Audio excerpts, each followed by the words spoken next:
Just between us, it's time for the juiciest, most scandalous, most controversial segment known to all of podcasting. Tough questions. This week on the show, we have Armand King, who has developed programs that help guide people away from toxic lifestyles and situations, as well as inspire others to discover and embark on their true potential. He is currently launching a curriculum for young men in hopes to reach more people across the country and beyond called Walk With Me Impact. This program curriculum aims to address potential experienced trauma felt by at-risk males in elementary, middle, and high school. A centered focus will be placed on educating youth about the dangers of drug abuse and the growing fentanyl epidemic, which is fascinating to me. Thank you so much for being here. Appreciate it. Thank you for having me. So can you tell us a bit more about like the beginning of your journey, like who you are and where you come from? I've lived 4 lifetimes. I'll say that, first part of my life, I was a kid, that was an artist like all of us weren't, right? But I was an artist and just grew up in a kind of chaotic household. But my mind, I was always an adult, even as a little kid. And fast forward, middle school years, I was a homeless kid bouncing around place to place wherever somebody would allow us to stay. And at that point in time, foundation was really shook and got into all kind of toxic activities and, started selling drugs, thought I was a little wannabe tough gangbanger at that time. And it was a real tyrant at school, getting straight F's and D's, but yet they passed me every single semester. Nobody stopped and like, hey, you need summer school? Are you okay? What's going on? No one asked. And I didn't tell them, no, I'm homeless. I am fatherless. I don't know where my mom is. And, all these different things. I don't know what's going on or we're struggling. And then I became an adult really fast. At 15, 16 years old, found myself in a group of other kids in similar situations. I wasn't alone.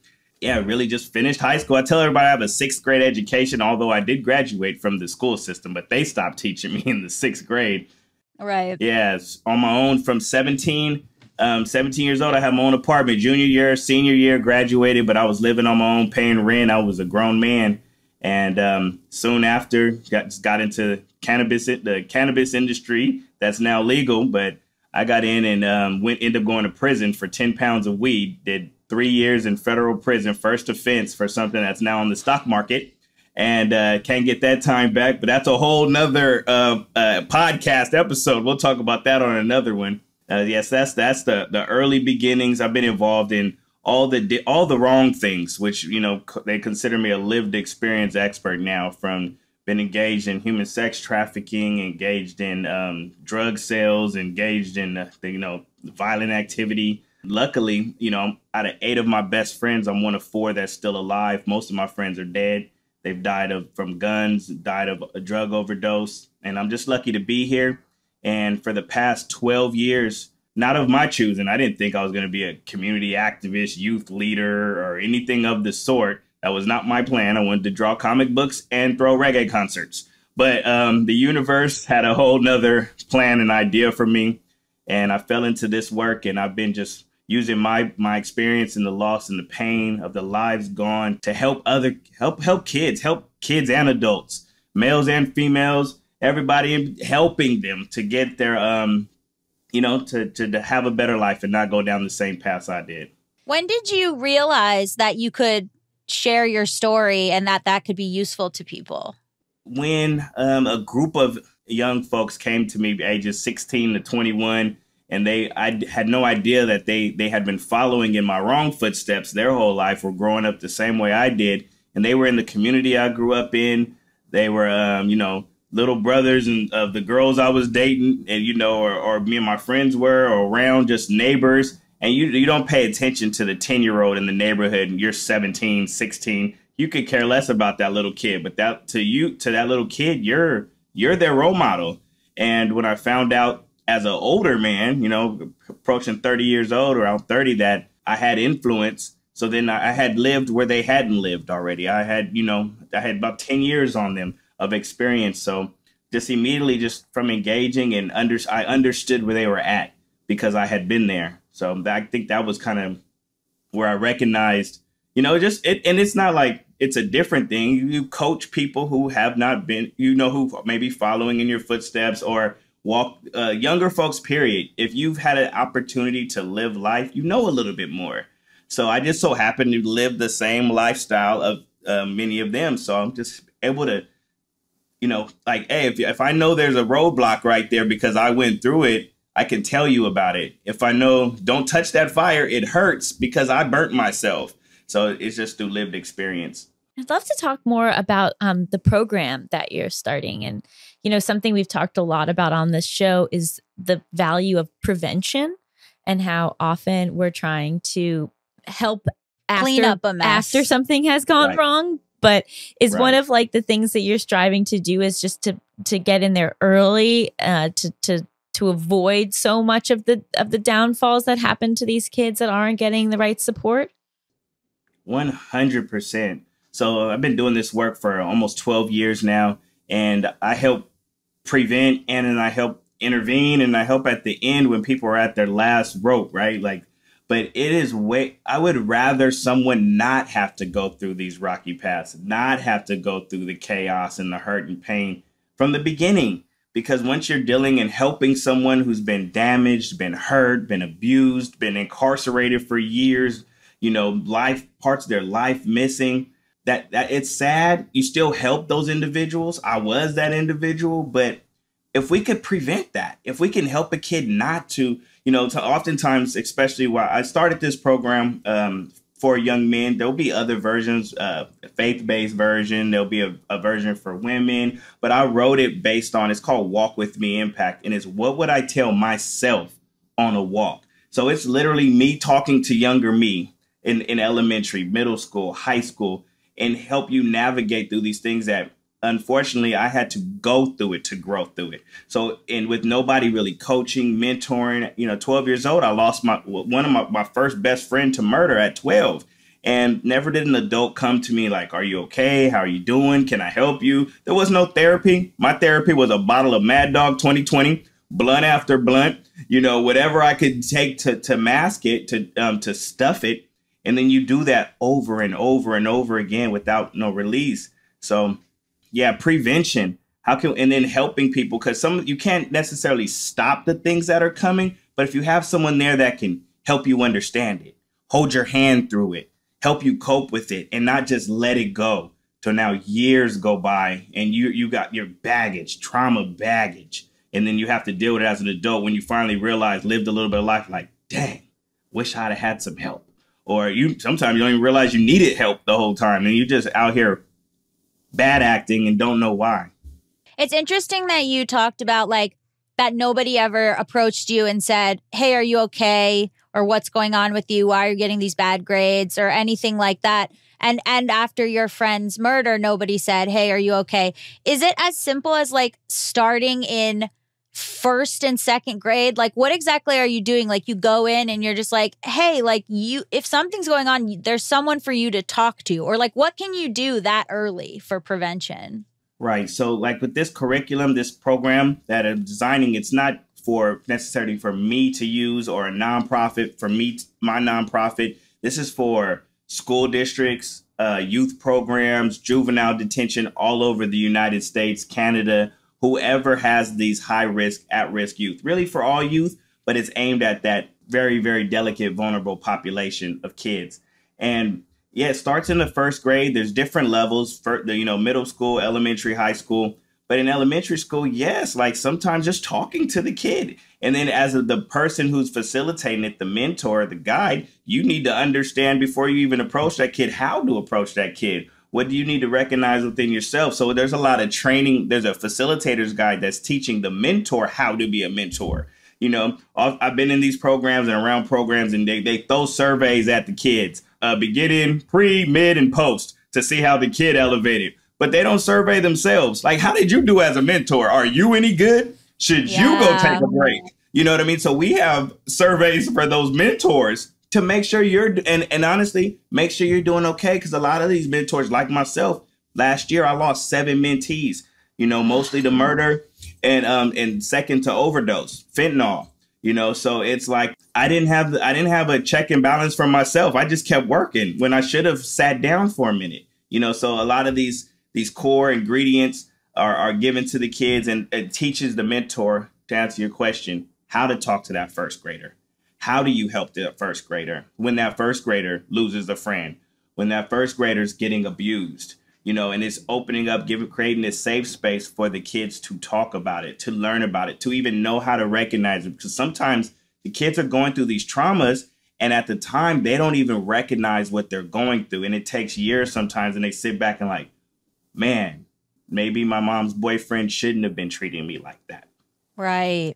I can cover a bunch of different topics, but just being able to recognize that as a kid. What would you classify as at risk? And like how does that work systemically? Like, what does that mean, at risk? Right. So I'll give you my definition, because at risk, literally you could be at the risk of anything. I could be at the risk of drowning, standing too close to a pool and I can't swim. That's let's stop there. At the risk, you know. So how I'm meaning it when I say it, and sometimes like the cool phrase, they change every season. There's a different term. Like even some people, if I say at risk now, they're like, no, it's at promise. And I'm like, whatever you call it, I'm talking about these kids that need help. You can change the label all day long. Cool. Whatever the cool term is now, I'm talking about me as a 12-year-old. I was at the risk. Like I was this close to robbing a store. I was this close to picking up a gun. I was this close to being a gang member, this close to using drugs. And at the risk to me is that kid, you're at the pool and you don't know how to swim. You're at the risk. And so some kids aren't necessarily right there at it. They have some kids, whether they have two parents or not, better community, more opportunities, more resources. You're at opportunity. You know, and those kids still mess up, you know, but when you're growing up in impoverished, at-risk communities, marginalized communities, underprivileged communities, talking about systemic racism that have, you know, through redlining, through all these conditions that force these people into that. You were born in poverty. You know, I went live with this the other day, yesterday, talking about a lot of kids like myself. We got into crime and got criminal records as a juvenile. And it wasn't because we were monsters. We were doing something to get money, to get an opportunity. We stole from that store because I couldn't even ask for $1. I didn't have $1. I was tired of being poor. So I stole those clothes, switched tags. When we were homeless and as a kid, my first real crime was I was stealing food out the Jack in the Box window when people would pass it out because I didn't have any food. At any point in time, I could have caught a juvenile charge for that. That would have been theft. I could have been thrown in jail. Now I have a record. Now I'm in there getting turned into a criminal even more. You know, luckily I didn't, but at risk. Hopefully I answered that. But yeah, so yes, that's what I mean. Yeah. I think one of the things that can mediate that risk is having protective factors, right? So even if you're not, even if you are born into poverty, having a really healthy relationship with your primary caregiver can be a protective factor in that. And I imagine the goal is for this program to be a protective factor for these kids. 100% protective factor for these kids, a helping hand. And helping the people, so like myself and people like me that become mentors. And there's different people that have love and heart for the youth, and they might not come from lived experience. This is for them too. But like myself, I never dealt with any of my traumas and baggage of growing up. I just had the heart to help the youth. So I needed this tool. I need this tool to be able to deliver the method correctly, understanding adverse childhood experiences, understanding the population I'm dealing with more than just off my own experience, how to deal with their parents, the participants and kids' parents, because sometimes they're not all the way there. Or I'm just saying, and I understand it coming from these at-risk communities. And how much do you think of what gets in the way of us helping these kids is us having the wrong conception of what causes problems, right? It's like you were talking about, like you were stealing because you were hungry. But a lot of society doesn't understand that. And I think also a lot of society tends to view, 12-year-old Black kids as adult men, and like there is this sense of like, we are just not seeing what is happening correctly. Is that something that you feel like you're often bumping up against? 100%. And welcome to America. This was before all of our times, before our grandparents' times. So we're living and we were born into a system that was already set up before we got here. So now fighting to correct it, that's a fight that's not going to end anytime soon. As we see, it's still crazy. The system is set up. The laws are set up crazy, and they are the laws. You know, and just because you broke a law doesn't mean you're a bad person necessarily. Exactly. You know, at one point in time, slavery was a law. You know, separate colored and white water fountains was a law. So if you broke it then, were you wrong morally as a person? You know, so to look at these man-made laws, you know, systemic laws that were made for, you know, certain demographic to prevail and others to stay in the condition they are. So now you take us to modern times now, and a kid growing up who looks at these black and brown kids in this community, the hood, and they want to be there. So it's like it's subconsciously it's put in there, whether you really learned about it or not. But no, there was a thing called redlining. There was a thing that pushed people into these circumstances, really, until we really teach all races, all people, the true history of this nation, of the way things got there. We're going to continue to have these problems. But it's like turning a Navy ship in the water. If you want a U-turn and you're in a Navy ship, it's not instant. It takes a minute. And we're turning, and I'm Team Human. We're getting there, but it's not as fast as I would want. It's not going to be overnight because it wasn't set up like it's overnight. It was a lot of work to make this like it is, this country, these laws. There was so much work to make it like this. It's interesting, too, that you serve time for cannabis, an industry that now is led by mothers and white people. And I think part of what you were talking about where things were illegal in order to keep Black people or people of color in a certain place, right? Cannabis, I'm not sure what years you were in prison, but cannabis was created in a lot of ways. Like drugs were put into these communities in order for people like you to serve time so that then you have a criminal record, which could then be used against you. I mean, it's a complete cycle. Like, is it completely wild to now see the way that cannabis is handled and to know, like, from your own experience that it was truly just to put you in prison? 100%. That same case, the same situation I was in, I actually got 2 strikes, 2 felonies from the same case. One from the state, feds picked it up. I got another one from them. I've been in 9 different institutions across the United States for 10 pounds of weed. That's now legal, like I said. But the government, I don't know if you've heard of cannabis social equity, but across this country, they're introducing cannabis social equity, apologizing for the failed war on drugs, recognizing that, we targeted Blacks and brown people over criminalized. And we know this. I'm not making this up. No conspiracy theory. Read the documents. It's there. 87% of the industry are white male owners, Right. So, and you have to be like a millionaire to even play in this game, to enter. So all the poor people like myself who've been in the industry since I was young, I'm priced out, got locked up for it. Now I'm locked out of it. I never would have thought a day like this would come where I just got off a meeting. We're talking about cannabis social equity. The city I'm in right now, we're actually introducing a plan. They exist throughout the United States and growing even more. So trying to right that wrong. If you expunge the record, you're able to then have more job opportunities. You're able to not have a background check run on you that stops you from getting employment. Like, it's like being cut off at the pass every time.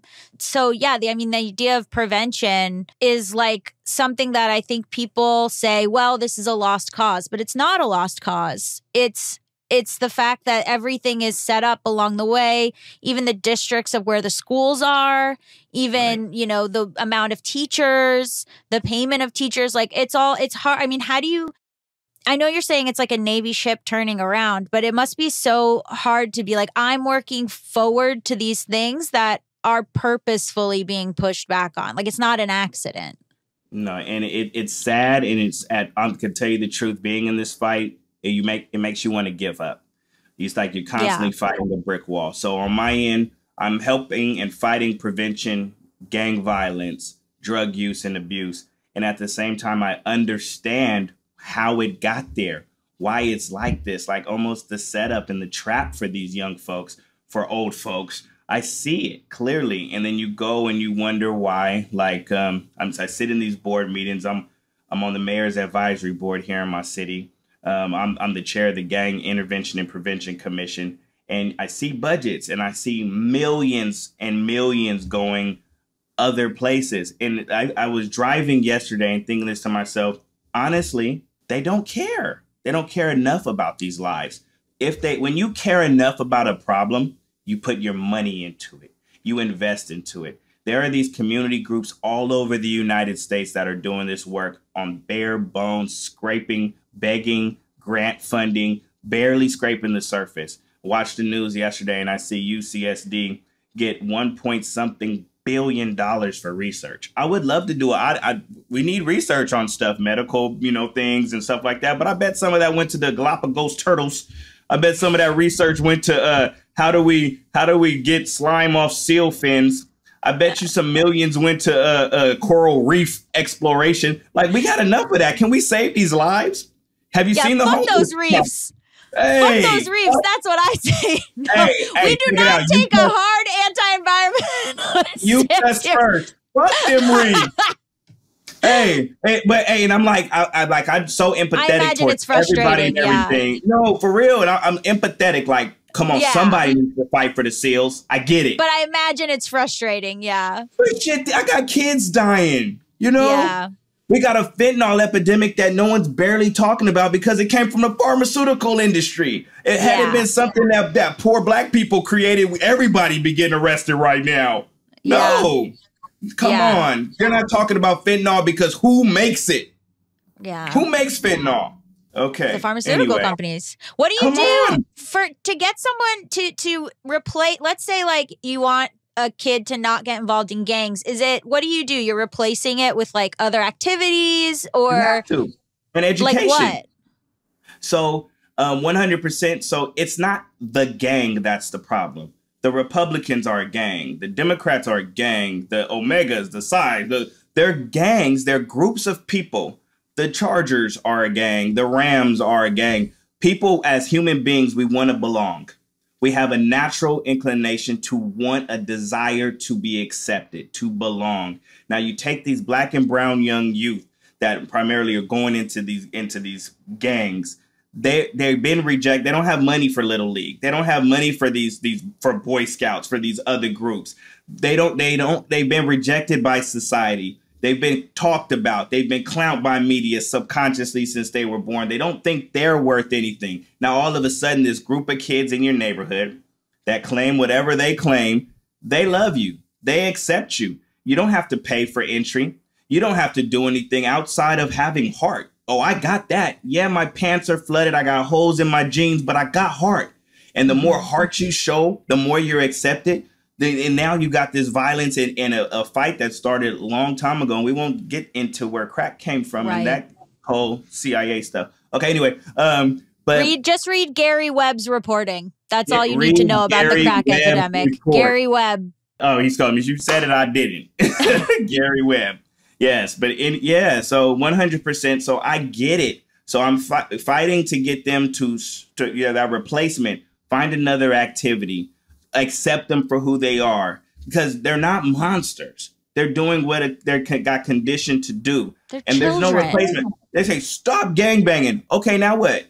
Stop selling drugs that you're using to feed your family. Okay, now what? You won't give me a job. You won't, I don't even believe I can do these other jobs. Anyway, it is making, for one, like this curriculum, the first set of books in this curriculum for the kids are core directions, core beliefs, believing in yourself, the golden rule, how to understand relationships between people, how to understand yourself, because I can't teach you and tell you to stop doing these things unless I hit your core.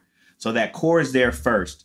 And then my main goal is right now it's set up for you to die and go to prison. I need to prevent those two things so you can get old enough to live long enough so you can actually understand life. When I was 15 years old, one of my best friends, he had just committed murder. He was 15 too. I was in that courtroom when he got off with self-defense. I was over there happy that my friend got off because it's my friend. But the family on the other side of the courtroom was sad and crying, and I didn't understand their pain at the time. I was just happy my friend got off. We left there. That same friend, a year later at 16, he was murdered. Shot to death and ran over by a truck, murdered. You know, got to see his dead body. Now feeling that pain now. And then over and over and over again as I grew up, I rewind to that time so bad, and I understand that family's pain. But I had to live life first to understand what loss was like. These 15, 16, 17-year-old kids don't understand that yet. They haven't lived long enough. Yeah. We're going to take a quick break, but stick around. Just between us. And we're back. How important is just giving the language and also the permission to talk about your emotions, right? Because I imagine a lot of these kids, that's not like what they're used to, that there's stigma around even being able to talk about your emotions or thinking that that's something that you should do. Is some of the program just directed at like making that more, you know, accepted and normalized? So 100% yes. And I think even beyond at-risk youth and marginalized communities, we're just like that as people, period, where you can't talk about your emotions. Like, especially even more so for men, you got this whole persona, you got to be tough, you can't. But everybody has that. You're weak if you cry. Well, I've been noticing over the past 10 years, we've been breaking away from that. I've been seeing more and more my homies cry and tell each other we love each other. Like, that's new. Before, you know, like, look at rap music. Before, you couldn't come out and be a rapper if you wasn't hardcore gangster. Now you can, you know, you can have skinny jeans on, a man purse, and you could be a skateboarder. That didn't exist back in the 80s, early 90s. You had to, even if you felt like that, that's how you were. You had to be tough, leather, you were a gangster. Yeah. Like, no, you weren't. No, you weren't a gangster then either. Okay, but anyway, so with this curriculum and the way it's designed, it, you know, they're set up and suggested that you hold it in a restorative practice healing circle. For one, putting everybody on even space, including the facilitator. It's creating a safe space and talking about these things, certain issues, so the kids and participants can feel comfortable enough to express themselves, talk about it. Like I said, that first piece of the curriculum is the core beliefs, the core ingredients that are going into believing yourself. And the second book that they go into is kind of like a choose your own adventure style storybook, where I took real stories, no filter, of me and my friends through middle school and high school in the episodes we went through, from STDs, gang violence, from committing crimes, from when, like, there's an episode in there, my friend's mom's boyfriend punched him in the mouth and knocked his teeth out, and we rally up to go attack this grown man. Like, these are in these stories. Child homelessness. So as you're reading about these other kids going through similar situations that you may have went through or going to go through, because things haven't really changed, you know, so you're able to relate, you're hearing them. So now, and as I said, choose your own adventure. So you come one day, you're reading the story up until this highlight point. It ends there, that, you know, what would you do if you were in that position of these kids? And then you're charged with going home, processing it, think about it. So when you come back to whatever day that next class is, you're now going to talk about it. Everyone in there gets to say what you would do if you were in that situation. And then when they go home, it's paired up. We have audio music, rap music that goes with it. So a song that's relatable to what they just read. So your only homework is to listen to that song. And not no rinky-dink nursery rhyme stuff, something you're really going to like. You might listen to it a few times. You might just love the song. Because I know how important music is. Music ran my life. You know, I don't remember anything a school teacher ever taught me. But I remember every Snoop Dogg line from 1993. There's a reason for that, you know. And unfortunately, he was telling me the wrong stuff at the time. No offense to Snoop Dogg. I love him. He was misguided, too. He was doing what he did. So when they come back, we talk about it. Now the kids are forced to process it, hear other kids talk about what they would do. And then you hear, okay, well, this is what really happened in that situation. And for those people, because this is a curriculum for anybody to use, there's some people, let's just say me and you have a room full of black boys, brown boys from the hood. And I don't know where your background, nothing. I'm just saying, just based off appearance. And here's this white lady that's talking to them about not doing this gang stuff and this. So me and you could be saying the same exact words verbatim. but they'll listen to me differently, right? But that doesn't mean you do not need to give the kids that love and that heart that you have. So we packaged up the lived experience experts for visual aids. So you go through the curriculum. And you know that saying, real recognize real? Those kids recognize. So when you have this young man, like I got this guy on who did 10 years in prison from 17 on for a crime he wasn't even at, a gang crime. Like when you have this man telling you on top of what you just said, we're planting those seeds, you know? So, yeah.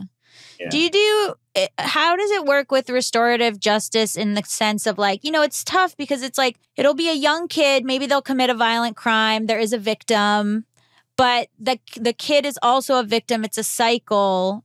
So like, how do you ever work with like, okay, this is how you can make amends, or this is how, you know, like, is there any sort of like restorative justice aspect of it? Or what do you do if a kid's like, I hit an old woman when I was trying to rob this bank. You know what I mean? Like trying to rob this bodega or whatever.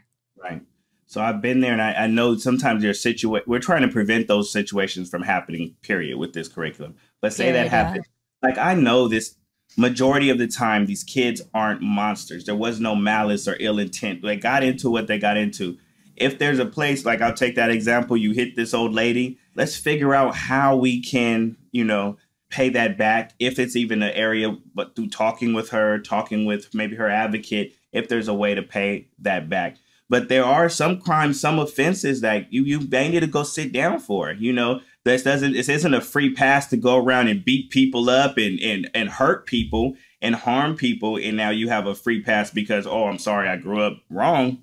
Like, unfortunately, it's not like that. So you may have to pay for that situation. And then just being in my same role, like when I was 21, I was in prison 2 months before I came home. My brother was murdered by 4 kids, 14, 15, 17, and 19 years old, right? They were on a shooting spree. They had shot 12 people, killed 2 that day. They killed my brother.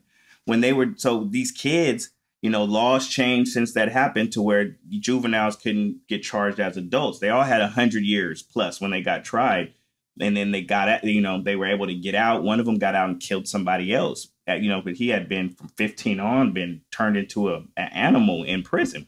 So it's like, it's a thin line. Like, what do you do? Because it's all good when you say, yeah, restorative practice with certain crimes, and then it happens to you, or it happens to your mom. You know, I might feel differently had it happened to my mom. Like, I'm not thinking of no restorative practice. I might be thinking about, hey, kid, come here. You know, but maybe it's to do with reforming the prison system so that people don't come out worse off than they went in. 100%. You know, America, we have more prisons here than the entire world combined has prisons. We have we are the leading prison industry place ever and they're private. They make money. A lot of them, not all of them private, but a lot of them are. But either way, there's big companies and corporations that are invested into these prisons. Wells Fargo, you know, U.S. Bank. There's the Pack Bail. There's big corporations that are invested into these prisons. So I get it, you know. And if we ever really did end crime, if in the hood alone, let's just take the hood. If we were able to stop or end crime, we might cripple the economy. Think of how many people would be out of work. How many judges, lawyers. We've had people on say similar stuff. 100%. That would be detrimental to our economy. There's whole cities and towns around this nation that live off of that prison in the neighborhood. Before we move on, I'd love to ask, what are some of the things that you're the proudest of in these last 12 years that you've been an activist? Like, what change have you seen happen? Tremendous life change. So say directly why this curriculum even exists. The past year, 2021, I lost a loved one every single month of the year, right? 7 mentees, buried my cousin to murder in November. It's been nonstop. Some of the months there was 2 individuals, and I say friend, I mean close loved ones, right? One individual, a 15-year-old boy, died of an overdose. I talked to him 2 hours before he passed away. FaceTime, he called me. So these blows hit deep. So when I went into creating and finishing this curriculum, because it's been hanging on me for about 3 years off and on, but I'm too busy working. I've just had the time now to really bring it to a culmination. I took the stuff I've learned in these 12 years of actual practices I've seen work, So to answer your question, I've seen the lives change. I've seen people go from 0 to 100. I've seen them. One kid who's on our youth, we have a youth consultancy board that's helping with this curriculum. This one individual on here, he's been on crystal meth from 15 to 22 years old. He's been clean for 3 years now. Fitness instructor, motivational speaker. I've seen and I know what works. I know what works. I have the youngest kid on the consultant board right now is a 15-year-old kid who's lost 4 friends this past year, murder, overdose. He's 15, seen his friend killed. He's with me. And his whole hope is to help other kids learn how to grieve, because grieving for him took him into a dark space and isolation. And he knows, so I've seen the work that I've done, that I've been a part of with other people, because it's not just Armand. There's a bunch of good people out here doing this good work. So I took the best practices from those things that I've seen touch lives, change lives, and I put them into this box for other people to use. Like the facilitator's guide. I got into this 12 years ago. I still don't know of a book I could go to that's going to help me be a better mentor, that's going to teach me about how to deal with death. How do you talk? I said no adult came to talk to me about death, but they didn't know how. I can't blame them. What would you say? This kid's friend, just recently, last month, we had a kid by San Diego State University. He was sitting in the car. His best friend or friend is shot in the head and murdered. He's in the car outside of a house party. What do you say to that kid? Yeah. It's going to be okay. Your friend's in a better. What do you say? So there's some ingredients in this book that's going to help you through experience that I've been able to gather and help people. That's really beautiful. Would you like to now play a very silly game show? Right after I talk about murder, death, and I know, a very frivolous game show. Hey, thank you. Please, let's lighten this real quick, but it's serious. I never know how to do the transition after a tough conversation, but it's like, okay, and now for the games. It's like that though. Oh boy. But I will say humor is a powerful coping mechanism. 100%. Good work, Allison. 100%. So this game is called Hypotheticals. You and Gabby are my contestants. I'm going to give you a series of hypothetical situations. You're going to ask any clarifying questions you might have, and then you tell me what you would do in that scenario. And then I sometimes agree and sometimes I disagree. Okay, so our first game is America's favorite game show. Would you stay with this cheater? You have been married to your spouse for 6 years. But for the first few months of your relationship, you weren't exclusive. You find out that after you had a discussion to become exclusive, 4 months into your relationship, your partner went on one final date with the other person they were seeing at the time to, quote, let them down easy, and ended up sleeping with them one final time. You only find this out years later because you run into that person at your high school reunion and it comes up. Also, they are your lifelong nemesis. Would you stay with this cheater? Oh my God, there's so many twists and turns. Is this open dialogue? I forgot. I might have missed that rule. I'm so into the story. No, yes. Any questions you have, happy to help. Based on what you said and the years later, and it was like 4 months in and just exactly what you said, they have an opportunity. If they have not done it since then and that happened, it would be, I know that would damage trust a little bit, because tell the truth. You know what I mean? Just tell the truth. Good, bad, or ugly. Tell the truth. But if exactly how you laid it out, they may have an opportunity. I mean, I wouldn't just dismiss that relationship. Now, here's my question. Yes. Did I find out about it from the Nemesis? Yes, the Nemesis told you. Ooh, that's going to be hard for me. Okay, wait, now follow up. Is the Nemesis lying? No, the Nemesis is not lying. No, she didn't say that. There was no lie. And the Nemesis gives you a pretty vivid play-by-play of what happened that night. No! Oh, that's foul. That's foul. No, okay. How long have we been together? We've been married for 6 years now, so this happened about 8 years ago. It's too late. It's too late. You're already married. It's too late. That's done. And you haven't done anything like that since then. I mean, it's still, there's an argument that's going to happen. There's some hurt. There's some disbelief. You Sure. know, all that trust is damaged slightly. But I'm like, nah, you're already too invested in that one. Why am I at my high school reunion anyway? I would never do that. No, because Facebook. you recently came into a huge business opportunity and you're very wealthy and you want to throw it in your nemesis's face, only for them to throw this in your face. God, what? That's what you get. Yeah. That's what I get. That's what I you get. Your nemesis was that important to your life all these years. You wanted to prove yourself. Oh, I have this job. Oh, yeah. Here you go. She was really holding on to that too, huh? Yep. Yeah, she Perfect that's the only timing. reason she was came like- to the reunion. Was to tell you that? God, this is unhealthy. You both came to brag. But Wow. I think you're both right that you probably stay, but you can bring it up whenever you're in an irritated mood, which is a really Okay, I like healthy that. way to have a relationship. Yeah, I like that. Okay, our next game. Are you a terrible parent?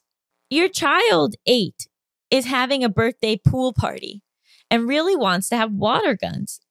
Being anti-gun, you refuse and decide instead to get them a bunch of turkey basters that the kids can shoot at each other. When you present the turkey basters to the kids during the party, everyone makes fun of your kid and starts calling them baby baster. Also, the basters do not squirt well. Are you a terrible parent? No, you're not a terrible parent. You're a funny one, though. I would make that a joke. I agree. I think as someone who's anti-gun and whose parents would not allow us to have anything like that, turkey baster it is, baby. But the water barely goes anywhere. It just sort of dribbles out. Why did we not do water balloons? That's a great question. That's what my parents did. We did water balloons all the time. All the time until that kid peed in one and then threw it at me. Then it was no more water balloons. Oh, no. That's fair. Yep. That's a harsh Yep. realization when you get hit with a water balloon and the smell reaches you and you're like, oh, No, man. when the taste reaches you. And then there's a Okay, fight. no water balloons. Actually, water is banned. My child the will pool not party? see any water. There's no water. Pre-plan. You got to pre-make the water balloons and put them in one of those big plastic pools. Uh-huh. Oh, yeah. I'm Don't afraid. give them access to balloons. Does it hurt when you get hit with a water balloon? Kinda, but that's part of it. Right. That's part of it? Yeah. You know what the I don't other thing remember is? ever hurting. Yeah, I hope I don't know. I just really think that someone should create turkey basters for that specific reason and advertise them in children's stores. Wait, hold on. I think you're telling a little truth about yourself here. Did you do this to your kid? Was the water base? Are you planning something here? The turkey baster? I don't know. That's what it sounds like. I am formulating my book on parenting ideas, so it might go in there. Oh, God. You're going to do a parenting book? Yeah, Right. it's just filled with things from hypotheticals that went over well. Yeah. How about you might have just created something though, so it can be a turkey baster, but not like you made it specifically for kids with a little squeeze thing, and they're inexpensive and they'll buy them. It really costs you 3 cents to make, but you sell it for $4.95. And they What are we on Shark Tank? with You're a great parent and an even better entrepreneur. I'll put in $100,000 for 25% of this company. That's too much. I'll give you 18. We can negotiate. Okay, our final game. Would you forgive this liar? Before going into your yearly performance review at your job, you ask one of your cis, straight, white male coworkers what they make each year. They tell you an incredibly high number that makes you irate given your current salary. You go into the review riled up and demand a huge raise, citing other people's salaries. Your bosses are confused because no one in the department actually makes that much. You realize that your coworker lied to you. And when you confront them, they said they only did it to help empower you to fight for what you are worth. Would you forgive this liar? Yeah, that's funny. That's funny. That's funny. Yeah. I'm the dummy, you know. No, I would believe it. So he like said to me, like, I make $7 million a year, but like my salary is $25,000 a year. And I'm like, are you kidding me? And I storm into my boss's office saying, I deserve to make $7 million a year, just like Derek does. And they're like, who? His name isn't even Derek. He's been letting me call him Derek. There's no Derek that works there. You don't even go here. He's joking. That's funny. Joke's on you. I'm already so irate anyway as a person that like someone riling me up to be even more irate, I really can't It's very dangerous with you, Gabby. You'd have to have hidden cameras for that. That's like something, a serious prank. I forgot the MTV show. You would think that's funny. Armand, you would find that funny? You would find that funny. I'd be mad, but that is hilarious. If you weren't the person and you knew that happened, like right now, you'd be busting up. Your guys would be laughing just like this right now if this was somebody else. So why wouldn't it be funny if it was you? Hella funny. That's a great philosophy in life. If you laughed if it happened to somebody else, then you should laugh when it happens to you. Right. If this was somebody else and you heard this story, your ass would be laughing. I would. Wait, I don't know. Let me know. I don't know what you laugh at. I'm laughing. That shit's funny. What happened? Yeah. I'd love to see how confused the bosses were too. Right? To be a fly on the wall. All right, so we forgive him. We not only forgive him, we say, hey, great goof. No, you might be mad at first, but that's all on you. Why did your ass go in there demanding? Like, no, you just got riled up, dummy. Honestly, you just got riled up, dummy, should be the title of my book. Hey, that's copywritten. We'll talk about it. Let's negotiate. You just got riled up, dummy, a memoir. Our producer's laughing. Oh my goodness. Thank you so much for joining us today. Where can everyone find out all the amazing things that you're doing and also hopefully get involved in this program? Well, yes. Well, this is the call to action because we have a Kickstarter running right now until the end of August. August 31st is the last day. We need to raise the funds to complete this prototype, to get the completion of the project. Walk With Me Impact on Kickstarter. Please support. And other than that, my name's Armand King. I'm not hard to find. You name a social media platform, more than likely I'm there. So thank you